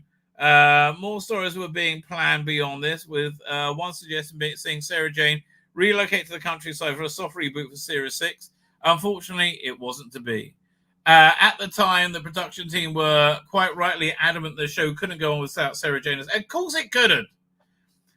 Even so, it was a great shame we never got to see more of the Commanders, Luke, Clyde, and Riley. Well, that is a shame. I wasn't into it, but I recognize there was a lot of fans who were genuinely into it, right? And I like the Big Finish spin-off. I think was a good idea. The actors who played the characters are now adults, and Sarah Jane's death has been addressed in universe in the Giggle. So why not pick up from there with a show that centers on the Sarah Jane Adventure kids? A similar concept has been explored on audio, while Clyde has popped up in the Tales of the TARDIS, a show that could give Whoniverse a vital presence on CBBC. Yeah, listen, whatever. The Joe Jones stuff is awful. Stop with that. Shadow Proclamation. That was shit when it was on TV. It was like they couldn't afford to do it, right? Shadow Proclamation was supposed to be like the people controlling the universe. Now the Time Lords are gone, right? And when you finally saw them, it was one teeny tiny space station. It used to be in the script. It was like this massive, space platform of all these different, like Mega City 1, of all these things going on. But yeah, so it didn't work. I'm sorry. In simple terms, a unit series would have been a police procedure with aliens, not unlike Torchwood. But what about police procedure in space? There was a series commissioned. Was such a series commissioned, the obvious choice for the organization would be the Shadow Proclamation. No, it would. Okay, do me a favor. Leave this to Big Finish. You don't know what you're doing, mate. Despite only appearing in 2 stories, the extraterrestrial police force. No, they work. The police force of the Jadoon are paid by the Shadow Proclamation. Has cast a long shadow of the revived series. The Doctor has invoked their laws on numerous occasions, as long ago as Rose and as recently as the Starbeast. Forget about the Starbeast. From a production standpoint, a futuristic police procedure will be a practical and contemporary. It would end up looking like the Jerry Anderson show, Star Cops. No, Space Cops. I should look like Star Cops. But the premise would lend itself well to animation. Stop with your animation bullshit. This would allow for a more light-hearted approach in the vein of sci-fi tunes like Rick and Morty, which has been destroyed. Lower Decks with this shit. Differentiate from the gritty... Okay, no. Like, literally, every one of these ideas suck ass. Thank God they're not doing any of them. But the real stars of the show will be the aliens. Most prominent would be the Jadoon, the Wraith Warriors, the Traxi. Could also feature. Beyond that, there's tons of this is just dumb. Oh, River Song Diary. Already been done. And it like ran out of steam at Big Finish. Here. I think this is worth bringing up. When did this run out of steam? When it ran out of other elements to tie into, right? Big Finish. It's opening up. There you go. Diary of River Song. Audiobooks. I mean, they literally called it the Diary of River Song. Sorted by oldest first.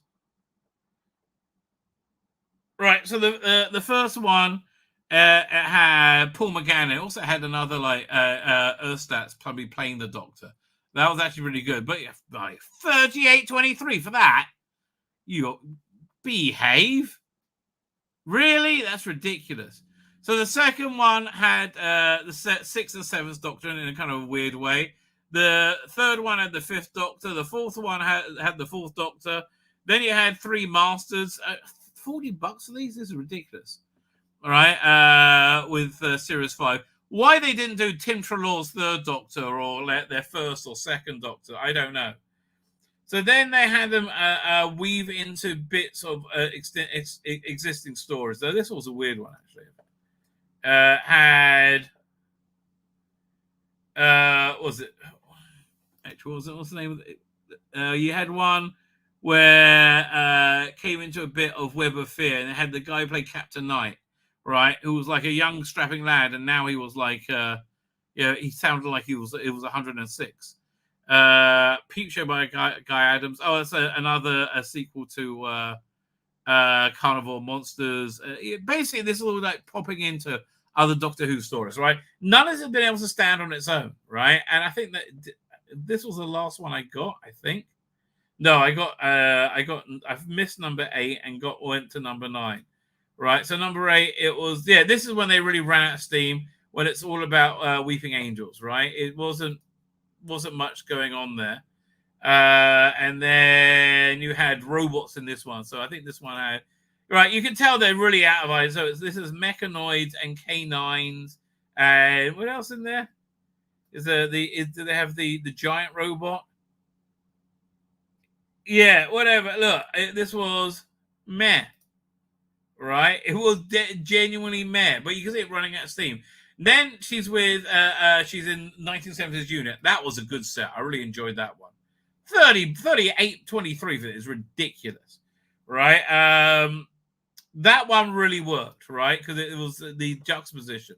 But then it was, and so now they've gone off on their own and they've lost things to be able to hold on to. It's like, it had like 3 more sets in it and it's done, right? It's done.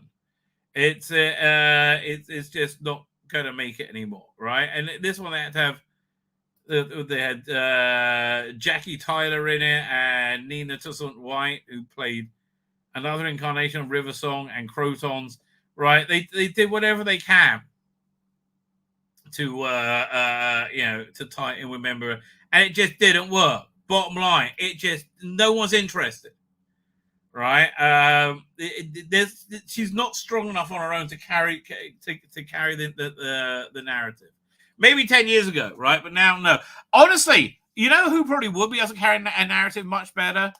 Michelle Ryan doing Lady Christina de Souza, right? Something along with a glitz type figure. I think that, and also she's sexy as hell. That does help. There's surely no character more right for the spin-off on River Song. No, I just debunked that idea completely. Right, like in front of your eyes, that just happened. Alex Kingston, and I think, and she's Jewish, right? Yeah, Alex Kingston. She is the Jewish baker that my dad used to know's daughter. Okay, so kosher baker.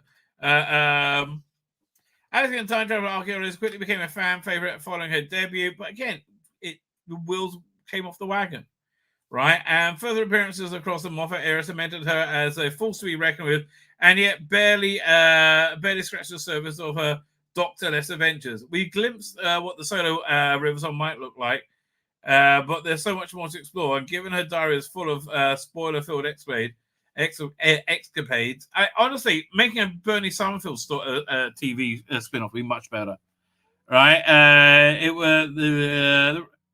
The diary of River Song basically writes itself.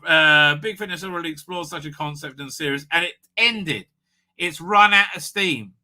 The Riverled TV show would like to see River take front and center without sharing the spotlight of any doctors. Well, they didn't do it on Big Finish. There would be inevitably the odd reference to her husband and wife. What? Fuck off.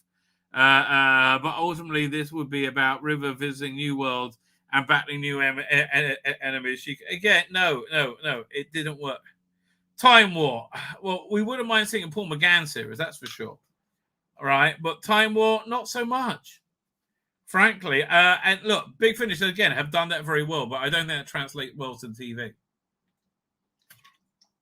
Honestly, let's have a look at their Time War stories, right? I'll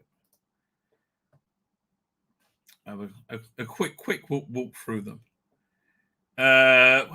What series do we have? We have... all the monthly adventures, new adventures, Bernie Sonnenfeld, stage play. Oh, come on, give me a hint. New series. War Doctor, I guess. Well, you got the War Doctor and the War Master. Well, there's a few actually. You got the McGann Time War stuff as well. So I didn't get the last one, right? That's one sec, like sort by. So the John Hurt series, freaking awesome, right?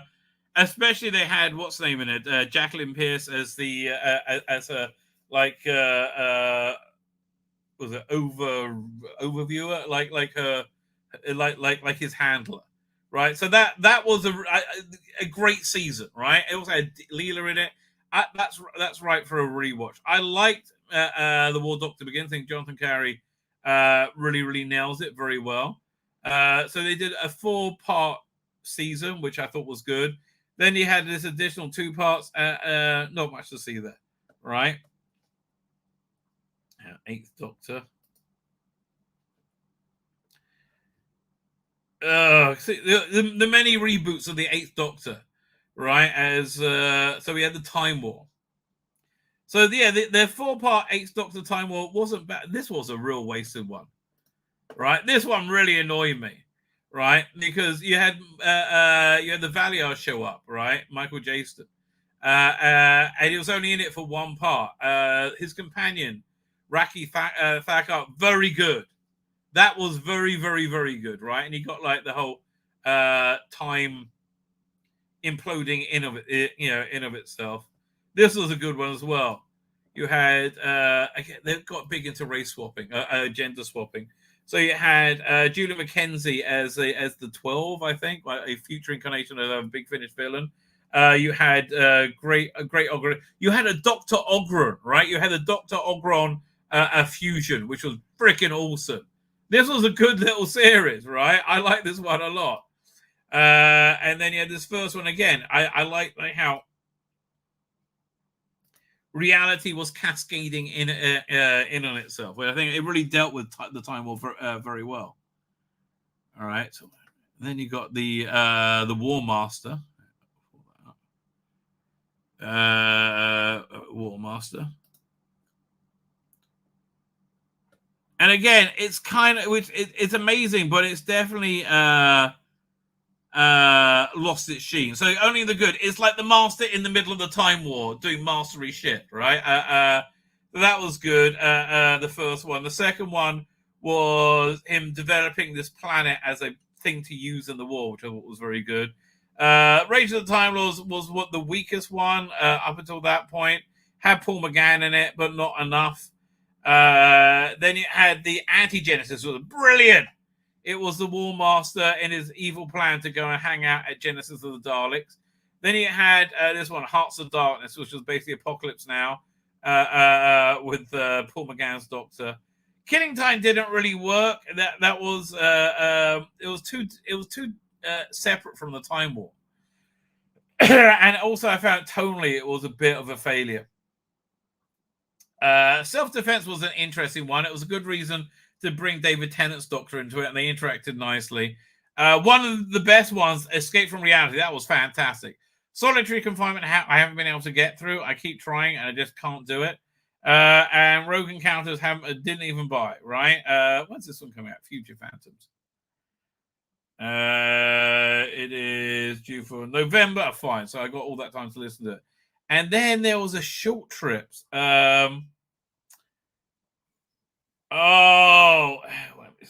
Is it Short Trips? I think, or side Short Trips. No, I think it's Short Trips over here.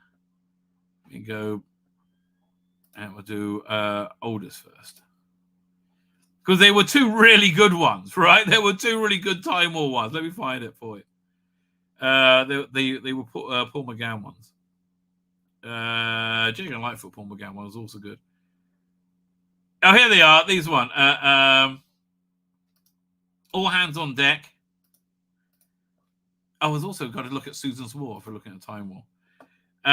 This was 2 prices of $381. Who reads this? Carol Ann Ford reads this. So yeah, this is an older 8th Doctor in the Time War meeting up with Susan, right? Who was also getting dragged into the Time War. And this is Sarah Sutton, essentially the same thing. 2 really good releases, right? And then what is it? The Susan's War, I think, is the only other one they got. Is that the World of Doctor Who? Let's try the Worlds of Doctor Who. Yeah, like these things are coming. No one really believes it, mate. 8th of March, fuck off. Although this last one actually looked like it'll be okay.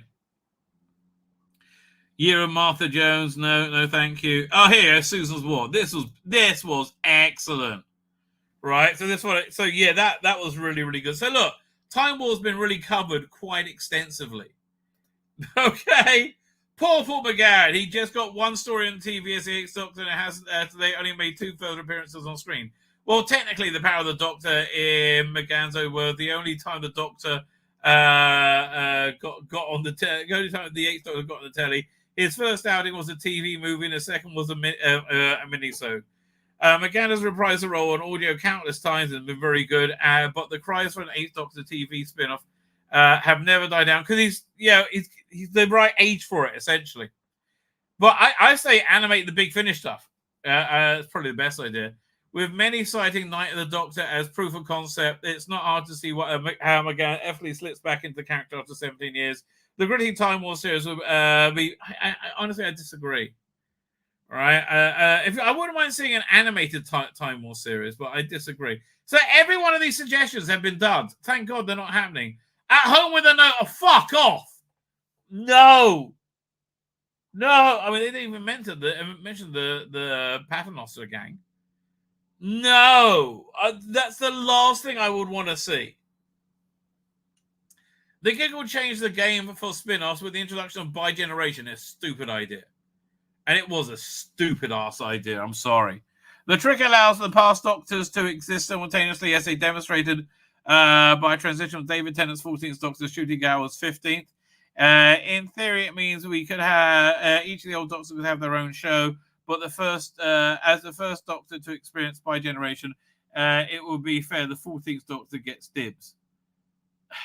It's just a dumb idea, right? It's a dumb idea. The giggle provided the perfect setup 14th Doctor spin-off, showing us a glimpse of his new life with the Nobles.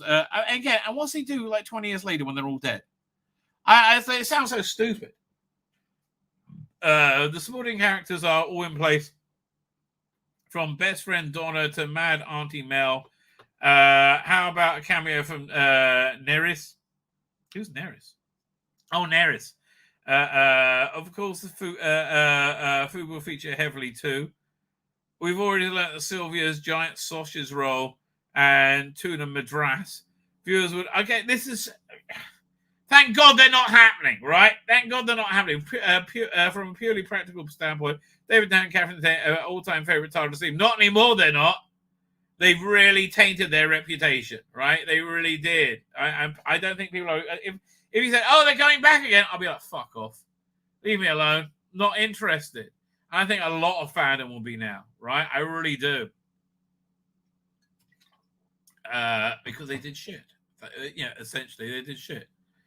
No. And it will destroy Shooting Atlas era as well. Have a look to any new Doctor Who news before we move forward. Nothing...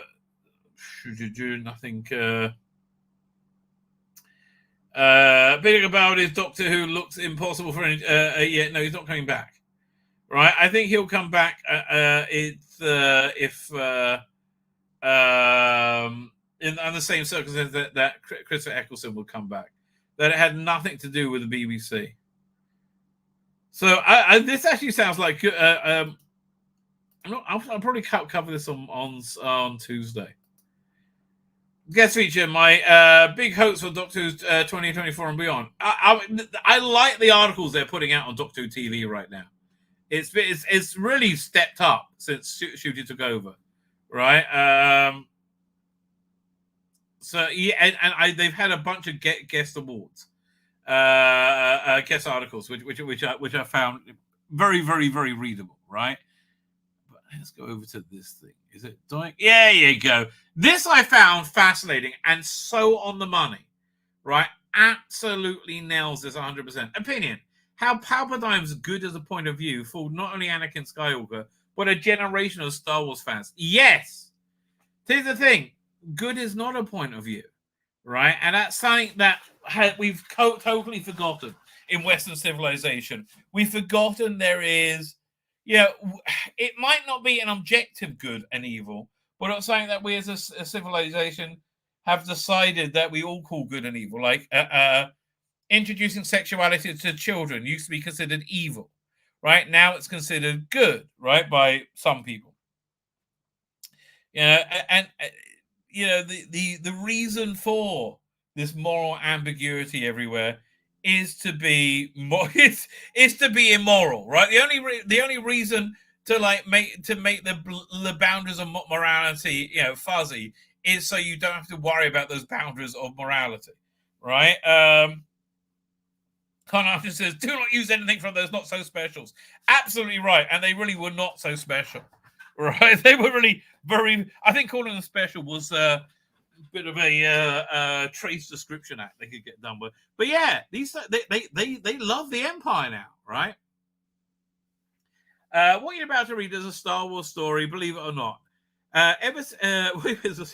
Ever since the horrific October 7th attack on Israel by terrorist organization Hamas, I've been thinking about the reality of good and evil. I think that's one of the reasons God brought that attack, frankly. If you don't believe in God, it's cool. I'm not trying to make you believe it. I'm talking about my crazy worldview, right? And when Westerners lost sight of how to tell the difference between the two, that's really what happened, man. From the pro-Palestinian protests blocking major highways and the mainstream calls for Jewish genocide. Yeah, and they're totally fine with that. Yeah, like, a bit of Jewish genocide, no problem. We're seeing now the rotten fruit of the seeds planted in the years after 9/11. The moral relativism has taken over our culture. I remember when they had the great show 24, right? Damn it, Chloe. And it was all about like the counter-terrorism unit, right? Keith Sutherland, and it was all in real time. We had 24 episodes. Was a 24-hour day, but it was all about counterterrorism. So mainly, the last first few years was about Arabs, and then they did anything they could to make it not about Arabs being the terrorists. Which, okay, whatever. America had a honeymoon period of unity and courage after the 9/11 attacks. There was a sense on the streets in Washington, in the media, in our universities, that what had done after what had to be done after the Twin Towers fell. We went after the bad guys in Afghanistan. The mission creep began, and George W. Bush announced in 2003 his intent to depose Saddam Hussein in Iraq. A shift began. When I was 14, the first trailer of Star Wars Episode 3, Revenge of the Sith, debuted on November 5th, 2005. 2004, I should say. And by that time, the Iraq War was a little more than a year old. When my friends and I saw the trailer, the discussion over lunch at school was about the rise of the empire and the collapse of democracy. We were curious about how the good guys would become the bad guys, and we know that George Lucas was concerned about the legacy of Vietnam and the phony wars, and we started to theorize that George W. Bush could be a Palpatine-like figure. I think less Machiavellian, less clever. Obama, maybe, right? I see Obama as being a more Palpatine-like figure. Certainly not Trump. Trump's more of a Jabba the Hutt type figure. Yes, but Trump is, I know, but I think I'm more moral Jabba the Hutt, I guess. I don't know. After all, this was right after Episode 2, Attack of the Clones, where Chancellor Palpatine took the emergency powers from the Galactic Senate, mirroring the real events in the United States with the Patriot Act. Man, it all just went under my nose. I had little kids at the time. I just didn't notice anything. From Palpatine's remark to to Anakin Skywalker that good is a point of view, and the Sith and the Jedi are similar in almost every way, including their quest for greater power. Many Star Wars fans began to take this idea seriously, just as Anakin Skywalker did. Yeah, he was the bad guy, right? I had to tell you, like Palpatine was the bad guy. Now, of course, Palpatine was the winner of Star Wars. Insanely, just insanely, and easy to see why. Given what's going on in the real world of America's slide from justified victim to human rights abuser, shown most clearly in the infamous Abu Ghraib prison reports of late 2003. We've never recovered from the crisis of self-perception. That's a fair point. That's very, very perceptive. Good guys must be bad guys, and bad guys must be misunderstood or even good. Yes. And this has been an ongoing problem in culture, right? It's been undermined all our storytelling, which is basically morality plays. How do you do morality plays if you don't believe morality? That's why I produced a video on Star Wars and morality for geeky stotics to unpack. That's what Star Wars does, and does what it does and doesn't teach us about objective right and wrong. I was like Anakin once in my 20s, were a time of taking Palpatine's word as fact. I affirmed lies with who's to say, and covered a handful of personal failings with a warm blanket of having empathy. It feels very good to win the battle of who's more open-minded. Something that explains much of the disintegrated culture of the West. Yeah, the smartest people in the room tend to be those who can best explain the case of barbarism, terror, and death, but it's a deception. The same people who take Palpatine at his word don't tend to have nice things to say about what Anakin did to the younglings at the temple. Well, and they kind of go together, right? My overwhelming what's the word? Thought I had while watching Napoleon, which was really excellent. I really love Ridley Scott's Napoleon. I really, really like that. It was set right after the French Revolution, during and after the French Revolution, the Reign of Terror, right? And you see the incredibly dangerous vacuum that happens when there's a revolution, when you get rid of a controlling political system, right? And it's chaos. You have you had the Reign of Terror, and you had Robespierre was the last person in the guillotine, right? It's what happens, right? Also, death of Stalin was very similar, like people being killed and who are being killed, right? It's bizarre. That was wrong, but for some reason the fandom narratives about Anakin for being justified go back to the corruption within the Jedi Order, as if the religious institutions being politicized is a straight line to justifying their extermination and death of innocents. Well, there is about hatred of religion, right? I find not all, but a large amount of anti-Semitism that I witness is basically a hatred of the Bible that comes. Basically, it was a hatred of the Bible that which converts itself into hatred of Jews, being the people of the book, right? Doesn't look why Halamore's trending right now. We're talking about something about Watchmen. We'll get to that in a second. Doink. There we go. Where am I? They know Anakin will be fine. Years later, in Star Wars Episode 5, Star Wars Episode 5, The Empire Strikes Back, Luke is training with Yoda and Dagobah, I guess chronologically. He wants to know about the dark side. He asks first, is the dark side stronger? Yoda answers, no, quicker, easier, more seductive. How am I to know the good side from the bad side? Good question. Right? Yoda's clear in response. You will know when you are calm, at peace, passive. That's interesting, right? C.S. Lewis from the Chronicles of Narnia spoke about this very idea on air during the German air raids in World War II. He broadcast a series of talks between 1941 and 44 about how are now collected in the book Mere Christianity, where Lewis works his way through the ethical questions about human existence that led to his belief in God. That sounds fascinating. You've got to check that out.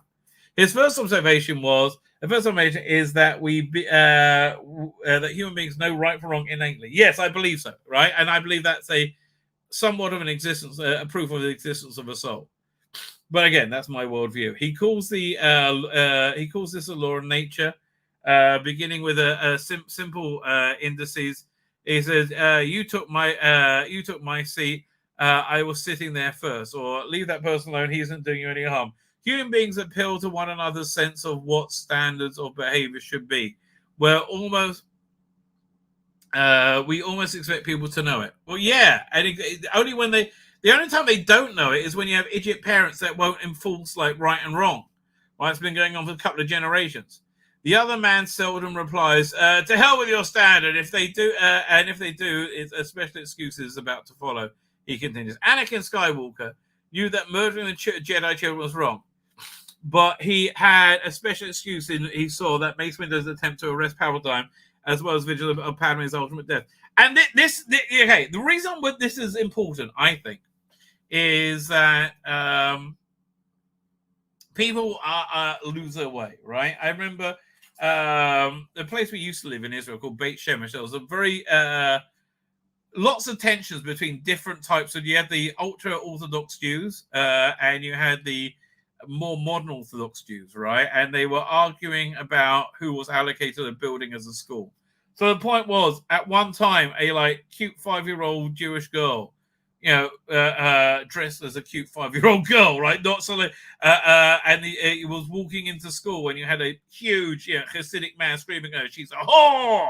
Right? And in his mind, he thought he was right. But you've got to just see where one and one where if it leads you to the wrong place, it leads you to the wrong place. But he had especially so what he saw of Mace Windu's attempt to arrest Palpatine, as well as his vigil of Padme's ultimate death.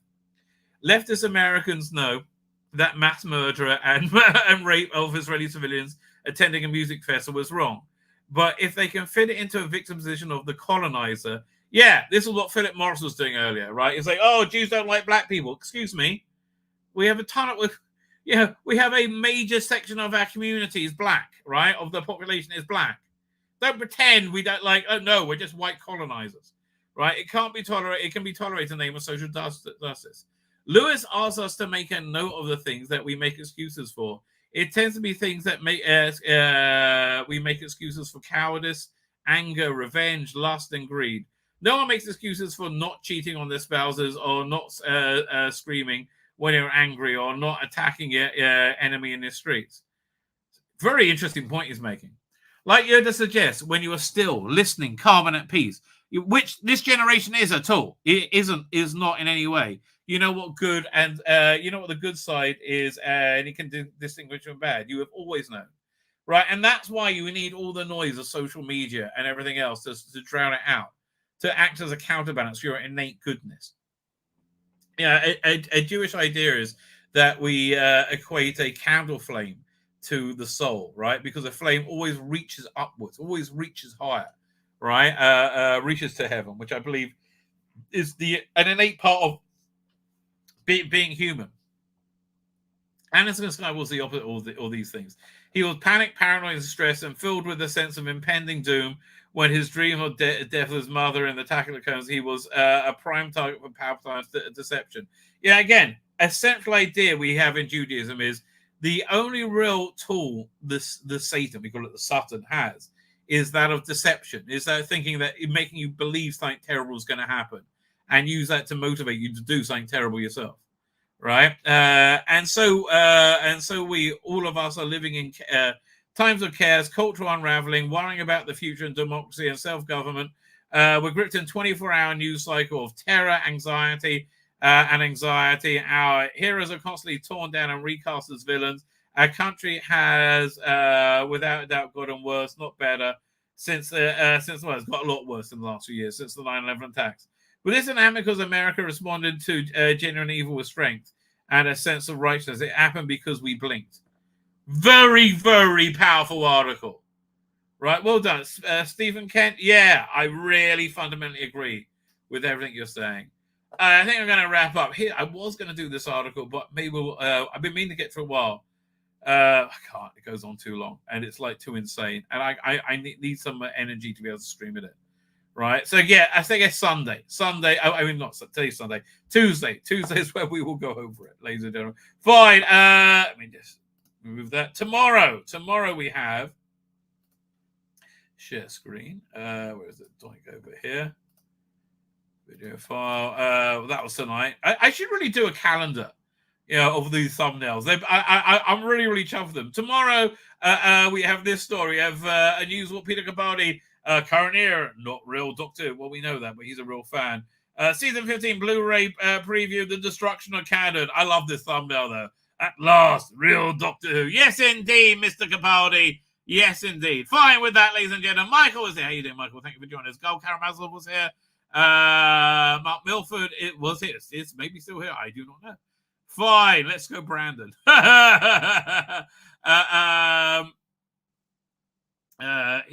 Heads up, I'll be with Brandon in the Sensory at 7 p.m. tonight, which is right now, says PD Rich. Fine, so head on over there. I don't know who Brandon is, but I hope he has a good time. Fine, with that, ladies and gentlemen, I'm going to hit the end broadcast button. I'm going to hit it.